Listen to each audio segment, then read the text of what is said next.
ಭಾಷಣದ ದಿಕ್ಕು ಬದಲಾಯ್ತು. ದಿನೇಶ್ ಹೇಳಿದೆ, ನಾನು ಈ ಮೂಡಲ್ಲಿ ಇರುತ್ತೆ, ನೀವು ಏನಿದ್ರೆ ಅಲ್ಲೇ ಮಾತಾಡಿದ್ರು. ಸೊ ಅದಕ್ಕೆ ಬಹುಶಃ ಅವ್ರು ಜಾಸ್ತಿ ಇಂಟ್ರಡ್ಯೂಸ್ ಮಾಡಿದ್ರು ನಾನು ಸ್ವಲ್ಪ ಕಡಿಮೆ ಮಾತಾಡಲಿ ಅಂತ. ಈಗ ರೀಸೆಂಟ್ ಒಂದು UNF ರಿಪೋರ್ಟ್ ನೋಡ್ತಾ ಇದ್ರೆ, ಒಂದು ವರ್ಷದಲ್ಲಿ 18 ಮಿಲಿಯನ್ ಎಕರೆ ಕಾಡು ಮಾಯ ಆಗ್ತಾಯಿದೆ ಅಂತ ಬರ್ತದೆ. ಸೊ ಈಗ ನಾವೆಲ್ಲ ಮಾತಾಡ್ತಾನೆ ಇದ್ದೀವಿ ಕಾಡು ಉಳಿಸೋದ್ರ ಬಗ್ಗೆ. ದಿನೇಶ್ ಹೇಳಿದ್ರು ನಮ್ಮದು ಕನ್ಸರ್ವೇಷನ್ ಎಫರ್ಟ್ಸ್ ಎಲ್ಲ, we are proud of that. But ಅದು ಎಷ್ಟು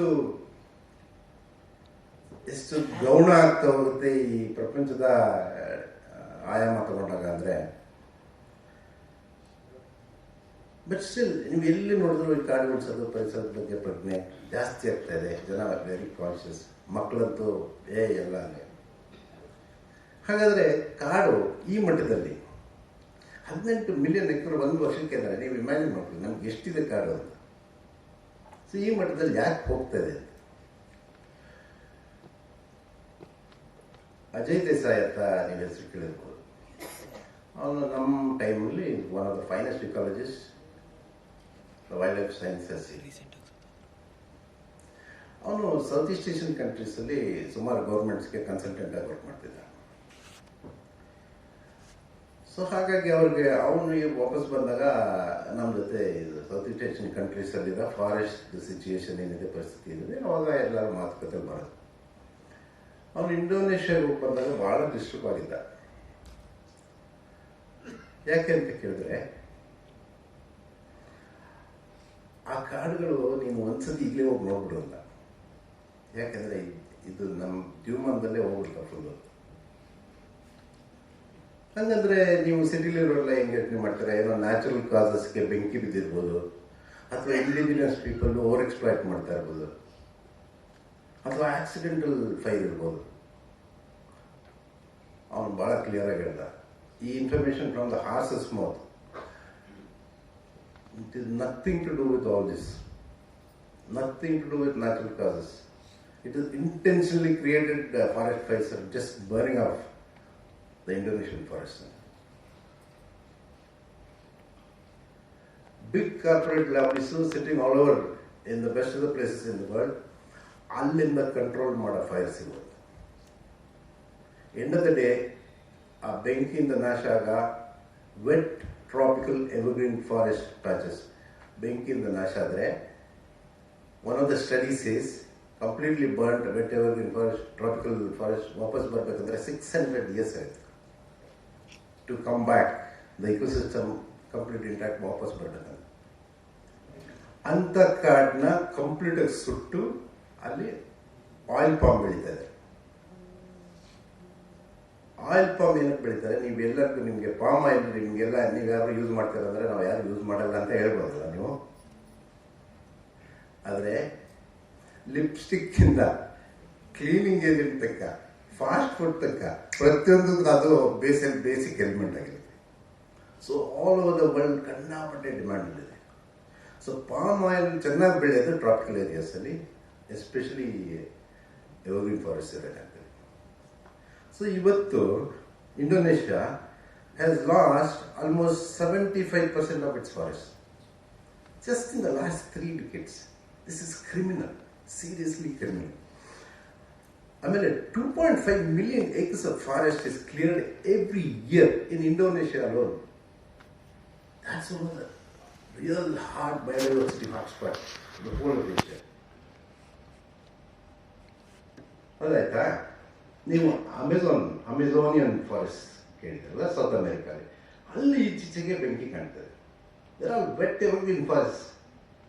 ನೀವು deciduous forest, small patches of forest, ಇಲ್ಲಿ ಬಂಡಿಪುರಕ್ಕೆ ಬಿತ್ತು, ನಗರಕ್ಕೆ ಬಿತ್ತು ಅಂತ ಅಂತ ನಡೀತಾ ಇರ್ತಲ್ಲ, that is also disastrous. But these are disasters at a global level. Again this is created by corporate lobby sitting somewhere else. So ಇವರು ಬಟ್ ಭಾಳ ಮಜಾ ಅಂದರೆ we are losing all this forest out of greed. ಅಲ್ಲಿ ನಿಲ್ಸ್ಕೊತೀವಲ್ಲ, for me it is also because of ignorance. Ignorance why? ಯಾಕೆಂದರೆ ಇವತ್ತು ಆ ಕಾಡಿನ ಬೆಂಕಿಗಳು ನಮ್ಮ ಕ್ಲೈಮ್ಯಾಟಿಕ್ ಚೇಂಜ್ನ ಟ್ರಿಗರ್ ಮಾಡ್ತಾ ಇದ್ದಾರೆ. They become one of the major factors. ಇದ್ರದ್ದು root cause. So that is, if you think you are sitting in California safe, you are ignorant.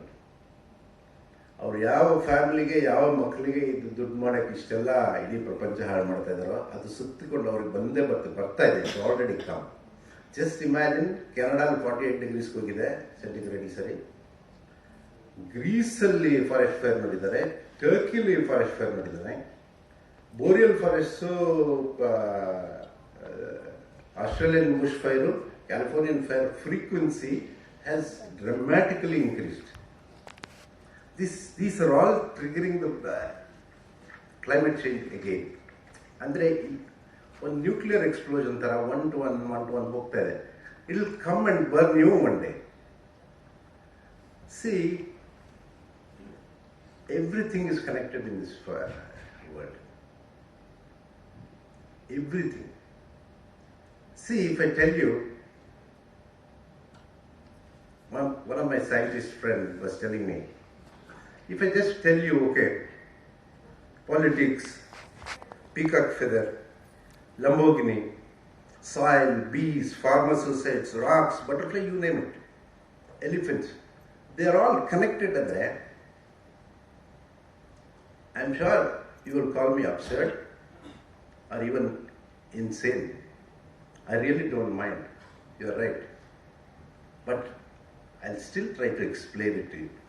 Maybe I'll tell you a story. ನಾವು wolf study ಮಾಡ್ತಾ ಇದ್ದೀವಿ. ಈ wilder ಆದಮೇಲೆ ಒಂದು wolf film ಮಾಡಿದ್ವಿ. ಒಂದು 3-4 years Deccan ಪ್ಲಾಟಲ್ಲಿ we are going after wolf. ಅವಾಗ we are also studying lot of literature on wolf happening all over the world. ಈ ವುಲ್ಫ್ದೊಂದು ವೆರಿ ಇಂಟ್ರೆಸ್ಟಿಂಗ್ ಇದಂದರೆ, ಎಲ್ಲಿ ವುಲ್ಫ್ ಇದ್ರೂ ಅದರ ಸುತ್ತಲ ಒಂದು ಮಿತ್ತು, ಲೆಜೆಂಡು ಈ ಹ್ಯೂಮನ್ ಜನಪದದಲ್ಲಿ ಹಾಸುಹೊಕ್ಕಾಗಿದೆ. ಇದು ಇನ್ನರ್ ಮಂಗೋಲಿಯಾ, ಚೈನಾ ಪಾಠದ ಮಂಗೋಲಿಯಲ್ಲಿ ಒಂದು ಶೆಪರ್ಡ್ ಕಮ್ಯುನಿಟಿ ಇದೆ, that tribes.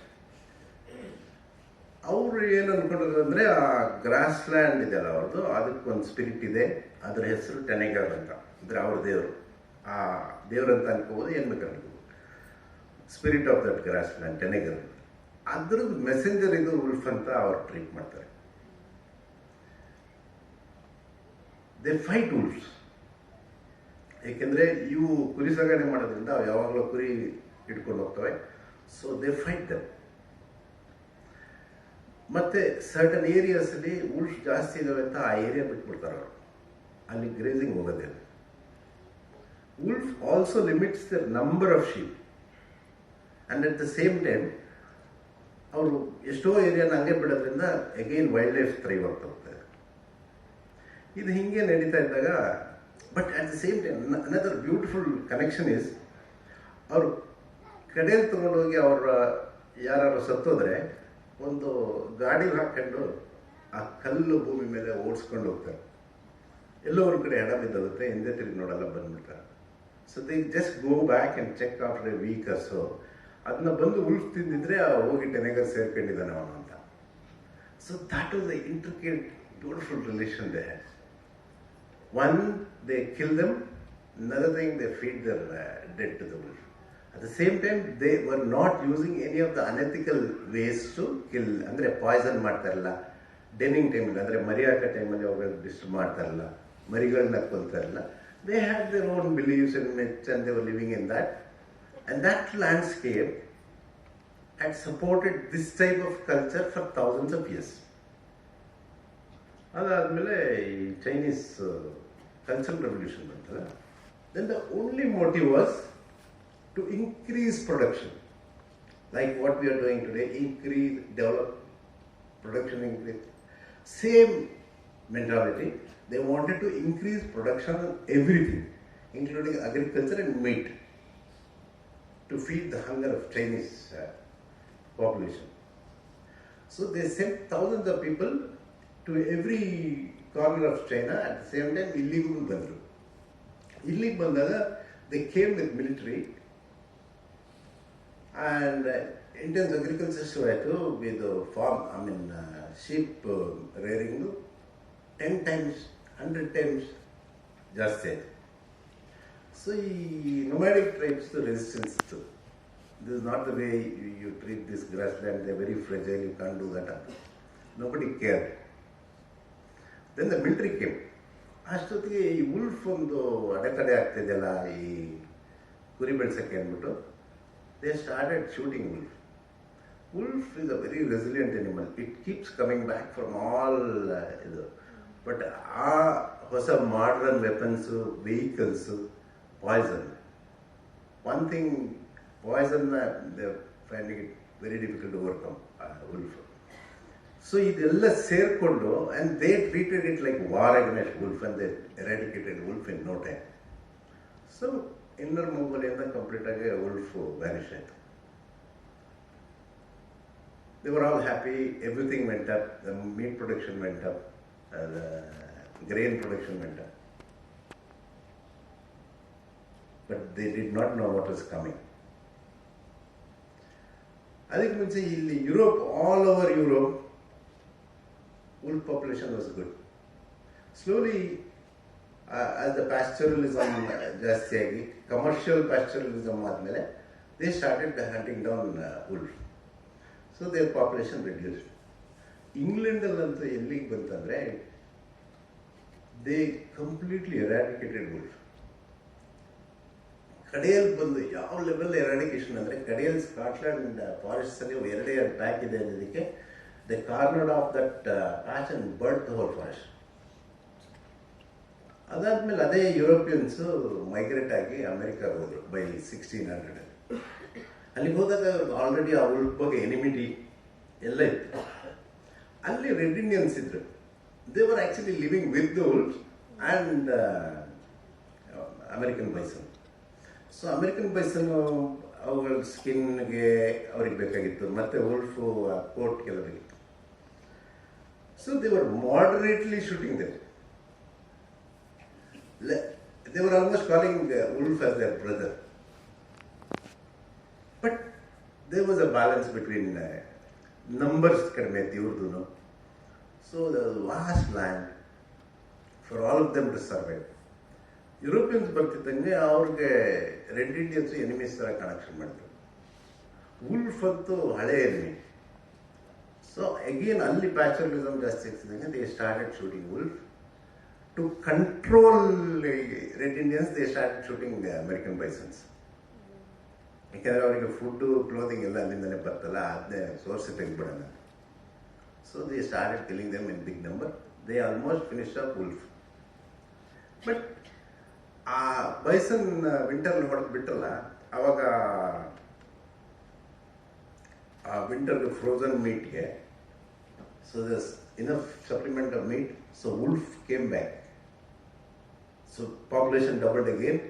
So by then again they realise, okay ಇದು ಹಿಂಗೆ ಮಾಡಿದ್ರೆ ಅದೆಲ್ಲ ಉಲ್ಫನ್ನು ತೆಗಿಬೇಕಂತ. So they poison them, they kill them, they shot them like rabid dogs and finish. So by 1930 or 35, they finished the last wolf in that area. So Yellowstone National Park, that is one of the biggest national park in North America. Only complete wolf ಖಾಲಿ ಮಾಡಿದ್ರು 1930. By around 1980-85, ಈ wild life research ಎಲ್ಲ improve ಆಯ್ತಲ್ಲ. So ಅಲ್ಲಿ extensive research ಆಯಿತು Yellowstone National Park. Almost 100 scientists were working on different aspects. So, complete different aspects of ecology work, you will get a bigger picture of the ecosystem. So, they were all doing an extensive study. So, a lot of very, very interesting things started coming out. Obba recognized that aquatic life is suffering badly. Aquatic life diversity ne kadime ಆಗ್ತದೆ. ಇನ್ನೊಬ್ಬ ಹೇಳ್ದ, ಇಲ್ಲಿ beaver population crash ಆಗಿದೆ. ಇನ್ನೊಂದು ಕಡೆ ಅಂತ ಬಂತು raptor population, ಅಂದರೆ ಹದ್ದುಗಳು ಪಾಪ್ಯುಲೇಷನ್ ಕಡಿಮೆ ಇದೆ. ಮತ್ತು ಈ ಸಣ್ಣ ಬೇಟೆಗಾರ ಪ್ರಾಣಿಗಳಿರ್ತಾವಲ್ಲ ಅವ್ರು ಎಲ್ಲದರದ್ದು ಸಂಖ್ಯೆ ಕಡಿಮೆ ಆಗ್ತಿದೆ. ಬಟ್ ಕಯೋಟಿಸ್ ಅಂತ ಒಂದಿದೆ, ಅದೊಂದು ಮಾತ್ರ ಜಾಸ್ತಿ ಆಗ್ತದೆ. So what is going wrong? Elk deer number was almost stable, ಅದೇನಂತ ಜಾಸ್ತಿ ಆಗ್ತಾರಲ್ಲ. ಅಲ್ಲಿ ಬೇರೆ ಪ್ರೆಡಿಟರ್ಸ್ ದೊಡ್ಡವರು, ಗ್ರಿಜ್ಲಿ ಇದೆ, ಕ್ರೂಮಾ ಇದೆ, ಬಟ್ ಅದು ಎಲ್ಲ ಸ್ಟೇಬಲ್ ಆಗಿದ್ರು dramatic changes happening in the ecosystem. ಯಾಕೆ ಹಿಂಗೆ ಆಗ್ತದೆ ಅಂತ study went further. They found out the streams ಇದಾವಲ್ಲ, ಸ್ಟ್ರೀಮ್ಸು ಸಡನ್ನಾಗೆ ವೈಡನ್ ಆಗ್ತಾ ಇದೆ, ಶಾಲೋ ಆಗ್ತಾ ಇದೆ. ಅಂದರೆ ಶೇಡ್ ಕಡಿಮೆ ಆಗ್ತದೆ. So warmer water which is not supporting aquatic life. So ಏನೇನೋ ಚೇಂಜ್ ಆಗ್ತಿದೆ ಅಲ್ಲ, ಯಾಕೆ ಚೇಂಜ್ ಆಗ್ತದೆ? Then they came out with the solution. I think probably because we have removed the apex predator. This is an artificial removal of one predator, top predator, from the ecosystem. ತೆಗೆದಿದ್ದೀವಲ್ಲ, ಅದಕ್ಕೆ ಹಿಂಗೆ ಆಗ್ತಾ ಇದೆ. Okay, ಏನು ಮಾಡ್ಬೋದು ಅಂತ introduce ಮಾಡೋಣ ಅಂತ ಇನ್ನೊಂದು ಫರ್ದರ್ 10 years ಸ್ಟಡಿ ಮಾಡಿ 1995 ಇಂಟ್ರೊಡ್ಯೂಸ್ ಮಾಡಿದ್ರು ನನಗೆ ವಾಪಸ್. ಕೆನಡಾಯಿಂದ ಒಂದು ಪಾಪ್ಯುಲೇಷನ್, ಅಲಾಸ್ಕಾಯಿಂದ ಒಂದು ಪಾಪ್ಯುಲೇಷನ್, ಸ್ಮಾಲ್ ಪಾಪ್ಯುಲೇಷನ್ಸ್ ಅಂತ ಇಲ್ಬಿಟ್ರು. Within 10 years, the change was astonishing. ಇದು ಯಾಕೆ ಹೇಳ್ತಾ ಇದ್ದೀನಿ ಅಂದರೆ, these are very classic unique examples. ಯಾಕೆಂದರೆ ನೀವು ಒಂದು change in the ecosystem you will not be able to see it in your lifetime. Will all happen in the geological scale. So ಇಲ್ಲಿ short period of 10 years dramatic change ಆಯಿತು. ಯಾಕೆ change ಆಯಿತು ಅಂದರೆ, ಈ elk deer population again it was stable. Elk deer ಒಂದೇ ಕಡೆ ನಿಂತ್ಕೊಂಡು ವಿಂಟರ್ಲಿ ಅವ್ರು ಮೇಯ್ದು ಅಲ್ಲಿ ಸುತ್ತಮುತ್ತಲ ಗಿಡ ಎಲ್ಲ ಖಾಲಿ ಮಾಡ್ತಿದ್ವಿ. So that had affected the whole system. So you wolf ಹೋಗ್ತಿದ್ದಂಗೆ, just the fear of wolf, it is not the actual literal killing of animals, it's just the fear of wolf kept the whole elk population moving. So that actually revived the river and the aquatic whole ecosystem. So if I don't tell you the story, and if I just say wolf and the course of the river is connected andre devanu eno maadattare. So now do you see the connection? And back in China, 20 years after wolf was eliminated, they started seeing a lot of sandstorms in Beijing. It might be a coincidence, but there was a connection. Overgrazing agi, over intense agriculture agi, those fragile grassland system collapsed. And the Gobi desert, which was next to it, started swallowing it. So that started creating more and more yellow sandstorm, which started reaching Beijing. And it even reached South Korea. And the frequency of it was continuously going up. So again, drastic measures took by the Chinese government. That is another story. So I just wanted to tell you all this. If you go and look at the bigger picture, you will see everything is connected. But whatever we say, generally ಈಗ ನೀವು ecosystem ಅಂದರೆ ಏನು ಅಂದರೆ, ಅದೇ ಒಂದು ಹುಲಿ ಒಂದು ಜಿಂಕೆ ತಿನ್ನುತ್ತೆ, ಜಿಂಕೆ ಹುಲ್ ಮೇಯುತ್ತೆ. ಬಟ್ ಇದೆಲ್ಲ ಒಂದು ಅತ್ಯಂತ ಸರಳವಾದ ಒಂದು ಇಕೋಸಿಸ್ಟಮ್ ಎಕ್ಸ್ಪ್ಲನೇಷನ್ ಕೊಡುತ್ತೆ. ಸೊ ಇದೆಲ್ಲ ಈ ಎಕ್ಸ್ಪ್ಲನೇಷನ್ ಎಲ್ಲ ನೋಡ್ಕೊಂಡು ಹೋದಾಗ you will realize, at some point you will realize, you are keeping yourself away out of the system. ಅದು ಪಿಕ್ಚರ್ ನೋಡ್ದಂಗೆ ನೋಡ್ತಾ ಇದ್ದೀವಿ. ಇಡೀ ಭೂಮಿಲಿ ನಡೆಯ ಈ ಎಲ್ಲ ನೈಸರ್ಗಿಕ ಪ್ರಕ್ರಿಯೆಗಳನ್ನು ನಾವು ಆಚೆ ನಿಂತ್ಕೊಂಡು ಏನೋ ಫಿಲಮ್ ನೋಡ್ದಂಗೆ ನೋಡ್ತಾ ಇದ್ದೀವಿ. But it is not so. We are just part of this system, part of this ethical system, which we are forgetting.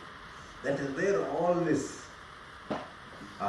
first ಹೇಳಿದ್ನಲ್ಲ, ಫಾರೆಸ್ಟ್ ಫೈರ್ ಕ್ರಿಯೇಟ್ ಮಾಡೋದು, ಅದು all of this come. Again, Manoj was talking of a different connection. So I thought I will talk about this connection. So ಹೀಗೆ ಮಾಡಿದಾಗ ಏನಾಗುತ್ತೆ, ನಾವು ಎಲ್ಲಿಂದ ನಾವು ಬಂದಿದ್ದೀವಿ ಅಂತ. ಬಟ್ ಬೇಸಿಕ್ಲಿ ನೀವು ಸೃಷ್ಟಿನ ಒಂದು 2 ನಿಮಿಷ ಆಚೆ ಇಟ್ಬಿಟ್ಟು ನಾವು ಎಲ್ಲಿಂದ ಬಂದಿದ್ದೀವಿ ಅಂತ ಪ್ರಶ್ನೆ ಮಾಡ್ಕೊಂಡ್ರೆ, ಎಲ್ಲಿಗೆ ಹೋಗ್ತೀವಿ ಅಂತ ನನ್ನ ಪ್ರಶ್ನೆ ಕೇಳ್ಕೊಂಡ್ರೆ, ದಾರ್ಶನಿಕರು ತತ್ವಜ್ಞಾನಿಗಳು ಎಷ್ಟೋ ವರ್ಷದಿಂದ ಬೇರೆ ಬೇರೆ ಥರ ಅದಕ್ಕೆ ಉತ್ತರ ಹೇಳ್ಕೊಂಡು ಬಂದಿದ್ದಾರೆ.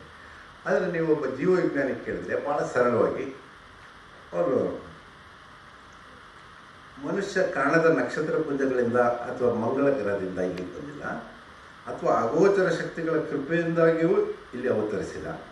ಈ ಭೂಮಿಯ ಸಕಲ ಜೀವಿಗಳನ್ನು ಹುಟ್ಟಾಕಿದ ಸಂಕೀರ್ಣ ನೈಸರ್ಗಿಕ ಪ್ರಕ್ರಿಯೆಗಳು ಮನುಷ್ಯನನ್ನು ಕೂಡ ರೂಪಿಸಿವೆ. ಭೂಮಿ ಮತ್ತು ಅದರ ಇತರೆ ಜೀವಿಗಳನ್ನು ರೂಪಿಸಿದ ಮೂಲಧಾತುಗಳಿಂದಲೇ ಇಲ್ಲಿಯೇ ವಿಕಸನ ಹೊಂದಿ ಮಾನವ ರೂಪುಗೊಂಡಿದ್ದಾನೆ. ತನ್ನ ಜೀವಿತಾವಧಿ ಮುಗಿಸಿದ ಬಳಿಕ ಮತ್ತೆ ಭೂಮಿಯ ಮೂಲಧಾತುಗಳಲ್ಲಿ ಒಂದಾಗುತ್ತಾನೆ ಅಂತ ಹೇಳ್ಬೋದು. ಆದರೆ ಈ ನಾವು ಒಟ್ಟಾರೆ ಜೀವಪರಿಸರದ ಬಗ್ಗೆ ನಾನು ದೂರ ನಿಂತ್ಕೊಂಡು ನೋಡ್ತೀವಿ ಅಂತಲ್ಲ, ಈ ತರ್ಕನೇ ನಮ್ಮ ಸ್ವಭಾವವನ್ನು ರೂಪಿಸ್ಕೊಂಡು ಹೋಗಿರ್ಬೋದು.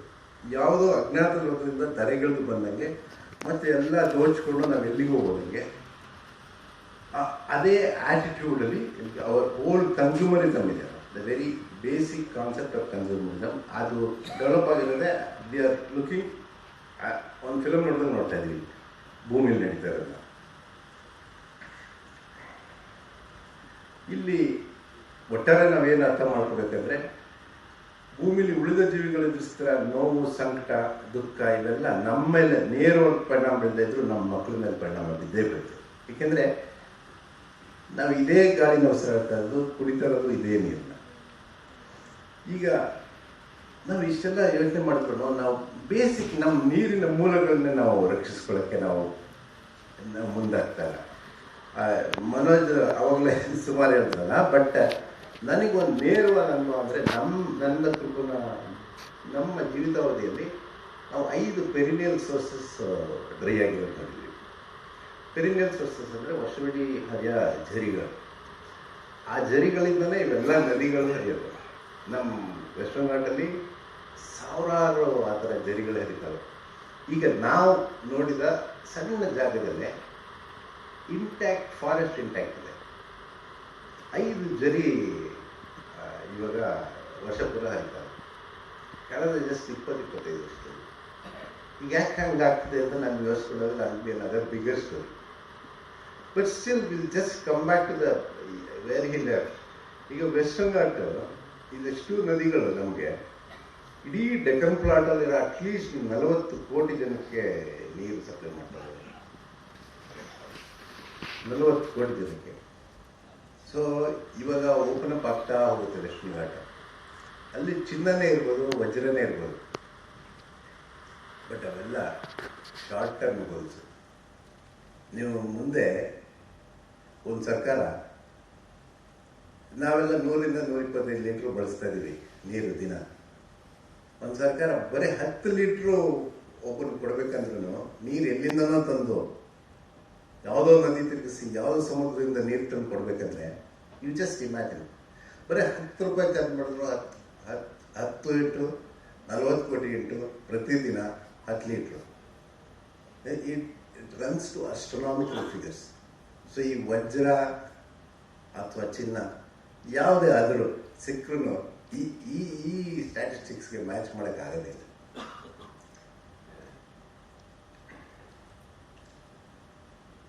ಅದು ವೆಸ್ಟರ್ನ್ ಘಾಟ್ ಮನೋಜ್ ಹೇಳಿದ್ರು, ಹಂಗಾಗಿ ನಾನು ಹೇಳೋಲ್ಲ. ಈಗ ವೆಸ್ಟರ್ನ್ ಘಾಟಲ್ಲಿ ಏನಾಗ್ತಾ ಇದೆ ಅಂತ ನಿಮ್ಗೊಂದು ಅಂದಾಜು ಸಿಕ್ಕಿದಲ್ಲ. ನಿಮಗೂ ಮೈಸೂರಲ್ಲಿರೋದ್ರಿಂದ ನಿಮ್ಗೆ ಡೆಫಿನೆಟಾಗಿ ಗೊತ್ತಿರುತ್ತೆ ವೆಸ್ಟರ್ನ್ ಘಾಟ್ಲಿ ಯಾವ್ಯಾವ ಥರ ಲ್ಯಾಂಡ್ ಸ್ಲೈಡ್ ಆಯಿತು, ಈಗ ಏನೇನು ಕಾರಣ ಇರ್ಬೋದು. 26 ಡಿಸ್ಕಷನ್ ನಡೀತಾ ಇತ್ತು. ಅದ್ರ ಮೇಲೆ ಮನೋಜ್ ಒಂಚೂರು ನಿಮಗೆ ಬ್ರೀಫ್ ಮಾಡಿದ್ರಿಂದ ನಾನು I am just connecting it ಅಷ್ಟೇ. ಆಮೇಲೆ ನನಗೆ ಇವರು ಲತಾ ರಾಮಪ್ರಸಾದ್ ಅವರು ಅವ್ರ ಪೀಠಿಕೆ ಭಾಷಣದಲ್ಲಿ ಪೀಠಿಕೆ ಹೇಳ್ತಾ ಬಿಲಿಯನ್ಸ್ ಆಫ್ ಸ್ಟಾರ್ಸ್ ಅಂದ್ರಲ್ಲ, ನಂಗೆ ಅದು ಫೇವ್ರೆಟ್ ಸಬ್ಜೆಕ್ಟ್ ಇರ್ತದೆ. ಈಗ ಯು ಜಸ್ಟ್ ಇಮ್ಯಾಜಿನ್ 10,000 ಕೋಟಿ, ಜಸ್ಟ್ ನಂಬರ್ಸೇ ಸ್ಟಾರ್ಟ್ಲಿಂಗ್. ಅದು 10,000 ಕೋಟಿ ಗ್ಯಾಲಾಕ್ಸೀಸ್ ಇದ್ದಾವೆ ಈ ಯೂನಿವರ್ಸಲ್ಲಿ.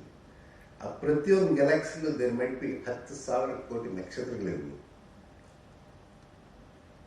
ಸೊ 10,000 ಅದು ಅವೆಲ್ಲ ನಕ್ಷತ್ರಗಳಿಗೂ ಗ್ರಹಗಳಿದ್ದಾವೆ, ಎಷ್ಟೋ ನಕ್ಷತ್ರಗಳು. ಸೊ ಅದರಲ್ಲಿ ಸೂರ್ಯ ಒಂದಲ್ಲ, 10,000 ಕೋಟಿ ಗ್ಯಾಲಕ್ಸಿಲಿರೋ 10,000 ಕೋಟಿ ನಕ್ಷತ್ರಗಳು ಪ್ರತಿಯೊಂದು ಗ್ಯಾಲಕ್ಸಿಲಿ ಮಲ್ಟಿಪ್ಲೈ ಮಾಡ್ಕೊಂಡು ಹೋದ್ರೆ ಎಲ್ಲ ಕ್ರ್ಯಾಶ್ ಆಗುತ್ತೆ ನಮ್ಮ ಕಂಪ್ಯೂಟರ್ಸ್ ಎಲ್ಲ. ಅದರಲ್ಲಿ ಸೂರ್ಯ ಒಂದು, ಅದರಲ್ಲಿ ಭೂಮಿ. So end of the day you are not on the speckle. But ಈ ಭೂಮಿ ಇದೆಯಲ್ಲ, ಮನುಷ್ಯನ ಬುದ್ಧಿಮಟ್ಟಕ್ಕೆ ಅಥವಾ ಅವನ ಬ್ರೈನಿಗೆ ಅಷ್ಟು ದೂರದ ಯೂನಿವರ್ಸ್ ಒಳಗಡೆ ಇದೊಂದು ಪ್ಲಾನೆಟ್ ಅಲ್ಲಿ ಮಾತ್ರ ಜೀವ ಇರುತ್ತೆ.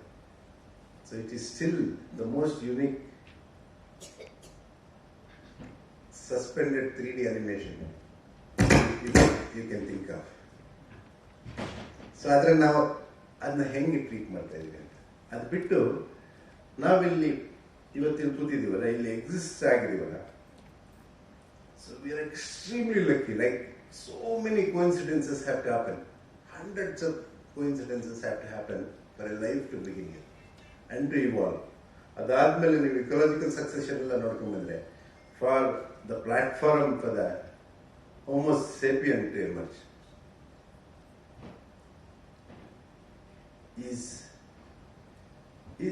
is an extraordinary phenomenon. ಅದು ಅರ್ಥ ಮಾಡ್ಕೊಳ್ತಾನೆ. So we are killing our own planet ruthlessly.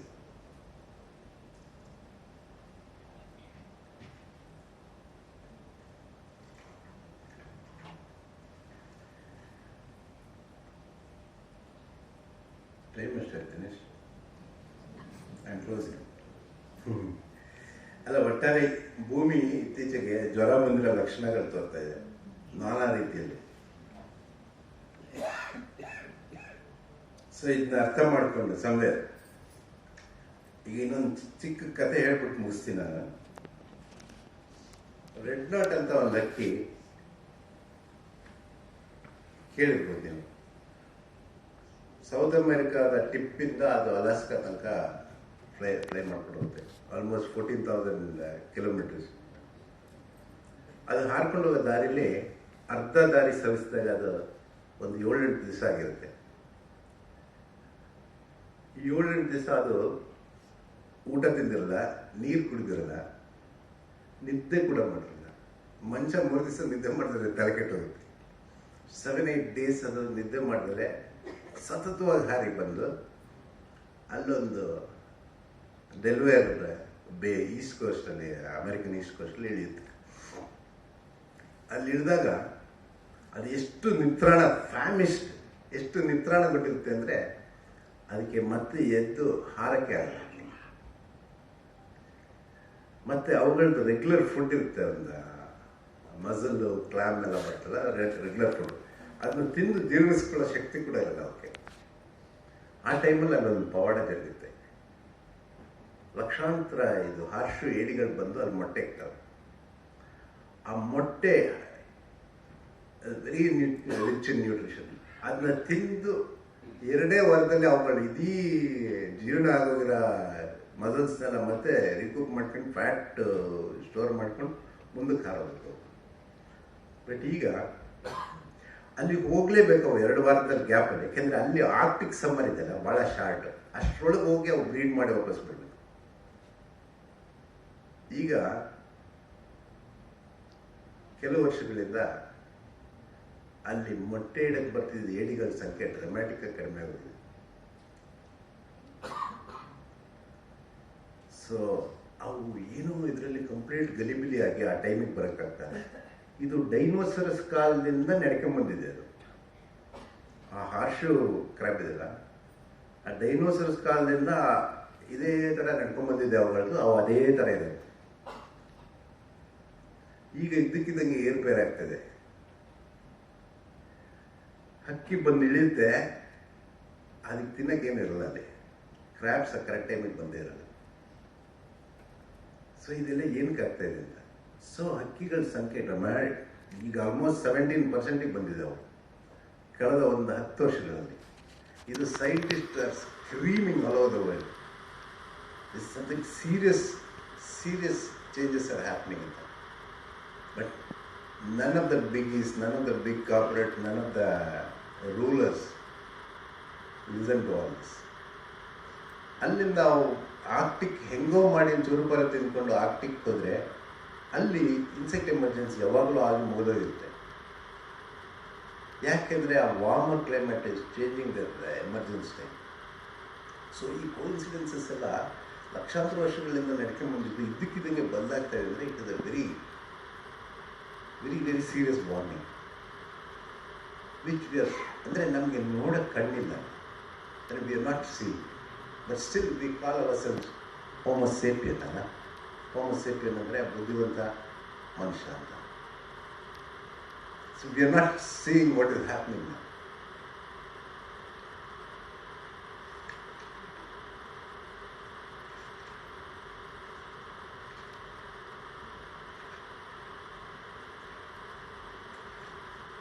ಹಾಗಾದರೆ ಭೂಮಿ ಮುಂದೆ ಏನು ಮಾಡ್ಬೋದು? ನಮ್ಮ ದೇಹ ರೋಗಗಳ ವಿರುದ್ಧ ಸೆಣಸಿ ಅವುಗಳನ್ನು ನಿರ್ನಾಮಗೊಳಿಸಲು ತೀರ್ಮಾನಿಸಿದಂತೆ ಭೂಮಿ ಕೂಡ ಮುಂದೊಮ್ಮೆ ಇದೇ ರೀತಿಯ ತೀರ್ಮಾನಕ್ಕೆ ಬರ್ಬೋದು. ರೋಗಾಣ ಯಾರಂತ ಗೊತ್ತಲ್ಲ. ಈ ಜೀವಮಂಡಲದ ಸಮುಚ್ಚಯಕ್ಕೆ ಮನುಷ್ಯ ಆಗಮಿಸಿದ ಇತ್ತೀಚೆಗಷ್ಟೇ. ತನ್ನ ಅತಿ ಬುದ್ಧಿವಂತಿಕೆ ದುರಾಸೆಗಳಿಂದ ಮುಂದೊಂದು ದಿವಸ ತಾನು ಬದುಕಿ ಬಾಳಿದ ಭೂಮಿಯನ್ನೇ ಹಾಳುಗಿಡವಿ ತನ್ನ ಕಂದಕಗಳನ್ನು ತಾನೇ ತೊಡಿಕೊಂಡು ನಾಶವಾಗಬಹುದು. ಸಾವಿರಾರು ಜೀವಿಗಳು ಆಗಮಿಸಿ ವಿಕಸಿಸಿ ಕಣ್ಮರೆಯಾದ ಅನೇಕಾನೇಕ ಘಟನಾವಳಿಗಳನ್ನು ಭೂಮಿ ತನ್ನ ಜೀವಿತಾವಧಿಯಲ್ಲಿ ಕಂಡಿದೆ. ಅಂತಹ ಜೀವಿಗಳ ಪಟ್ಟಿಯಲ್ಲಿ ಮನುಷ್ಯ ಮತ್ತೊಂದು ಜೀವಿ ಮಾತ್ರ. ಭೂವಿಜ್ಞಾನದ ಸ್ಥಿತ್ಯಂತರಗಳ ಅವಧಿಯಲ್ಲಿ ಭೂಮಿ ಮತ್ತೆ ಸಿಗುತ್ತದೆ, ಪುನಶ್ಚೇತನಗೊಳ್ಳುತ್ತದೆ. ಹೊಸ ಜೀವ ಪ್ರಭೇದಗಳೊಂದಿಗೆ ಅದರ ಬದುಕು ಮುಂದುವರಿಯುತ್ತದೆ. ಈ ಭೂಮಿ ಮನುಕುಲದಿಂದ ಏನನ್ನೂ ನಿರೀಕ್ಷಿಸುವುದಿಲ್ಲ. ಹಾಗೆಯೇ ಮನುಷ್ಯನಿಗಾಗಿ ಭೂಮಿ ಎಂದೂ ಮರುಗುವುದಿಲ್ಲ. We need to understand one simple truth. Pursuing infinite growth in a finite planet cannot be a realistic or sensible model for long.